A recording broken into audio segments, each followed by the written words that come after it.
Welcome back to Roll Q Adventures. We are stepping out of character and behind the scene. If you want the full story, our original campaign is ready to binge. Dinner with the Devil premieres this August. Many players out there have had the experience of coming into a campaign that's already started. You came into a campaign that was 9 months old? Yeah, well, first of all, I was terrified. I'm always nervous about joining a group when they've been playing for a while because there's already a chemistry that's at the table and you don't want to be the person that upsets that, or you don't know the history, so you feel like you're having people repeat themselves, but you also want to be able to appeal and be able to interact. After watching the campaign and picking up on the characters, one of the things that I like to do is watch people's strengths and what character types they're playing, and then say, okay, what value can I bring and play something different that's organic and that I want to play? What I liked about Oksana is she is very open and she talks about her thoughts and her feelings. I want to give my partners contrast and something to play off of. I actually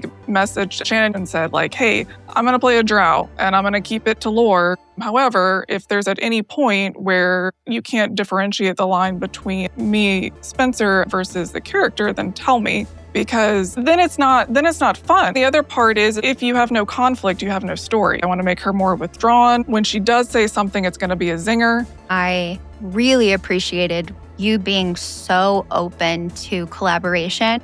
Female characters, oftentimes the trope is, fighting over a dude. And you came right out and you were like, I don't want to do that. And I was so here for that. And I feel like now that we have the party that we have, I think that's provided us a lot of opportunities to grow in those directions. It did actually change the game for me. So wow, that's a huge compliment. Thank you. Spencer, you're kind of a lore hound, which I say lovingly, because I kind of am too. How does knowing that stuff inform the way that you play a character? I used to not be a lore hound when it came to D&D at all. It's going to be the same story no matter what. I want to know the character I'm playing against.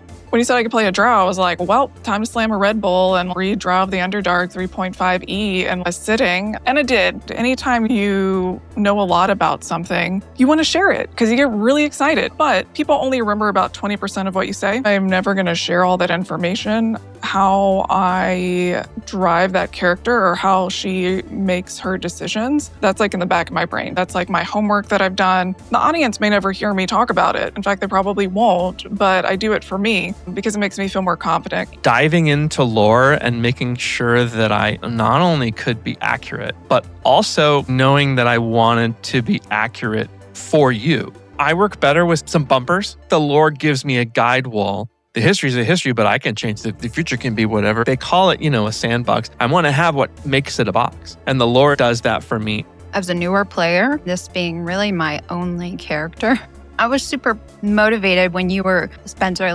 jumping into all this lore. And I was like, oh, she's giving this. Okay, you know what? I want to do the same thing. So I jumped into Changeling. There was a whole hell of a lot not there. You need to write some. With all of my extra time. Although, in comments, if I'm missing something, please tell me. How do you separate yourself from a character or story after a session? If it is a high emotion, there's crying and just emotional intensity. No need to turn back.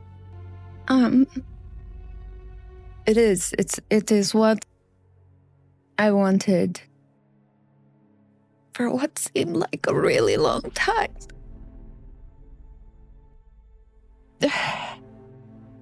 I want to say there was a session that I went an entire week thinking I was crazy. I have these feelings that this character felt, and I didn't know what to do with that. I feel like I have a certain amount of things in my head about this game. They have to come out. Once it's out, it's just, okay, next thing. Most of the time I can kind of separate it.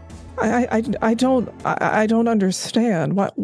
Why would you want to be with me when I have nothing to offer like this? How do you balance playing D&D but knowing that this is on camera and that it's going to be edited? It's hard because I feel like sometimes I miss things because I'm trying to look at the camera. When you're on camera, the last thing that you guys want to look at is the top of my head writing things down. I have practiced being in the moment, and I will kind of bullet some like scribbles while I'm still looking at the camera. When it's really big, pivotal acting moments, I will cover up all of where we can see our video, and I will just spike the camera. Otherwise, I'm looking at too many screens and I can't process that. It's not so much going into it knowing it's going to be viewed. It's more of how I want to spend my time, because I do spend so much time with these characters. It really is hard to separate from the producing and editing mindset, which I feel like causes me to miss moments where Oksana could be played a little bit more three-dimensionally. The hardest thing is being aware of what everyone else is doing from a directorial standpoint, thinking, oh, energy is low. This is a 20-minute side. I don't know how I'm going to edit it.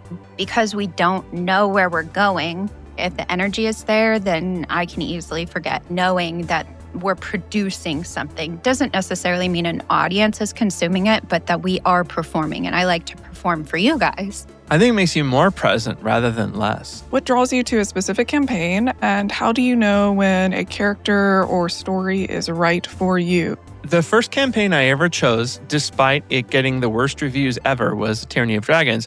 And it's because I'm a completist. I love D&D and I'm going to do them all.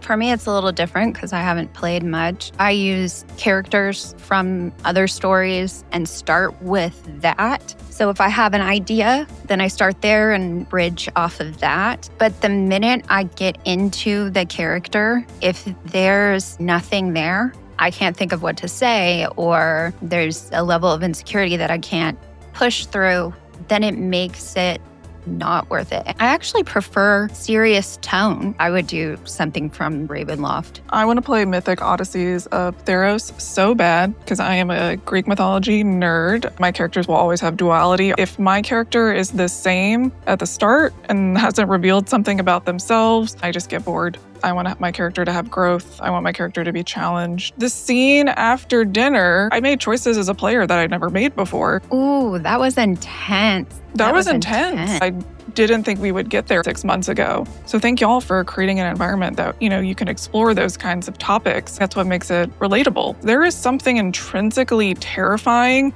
about putting yourself out there and showing emotion, especially in a society when we're taught to suppress it. Those moments are hard to separate. I have to go watch a show or have a glass of wine and decompress because you feel things. Love Island. Watch Love Island.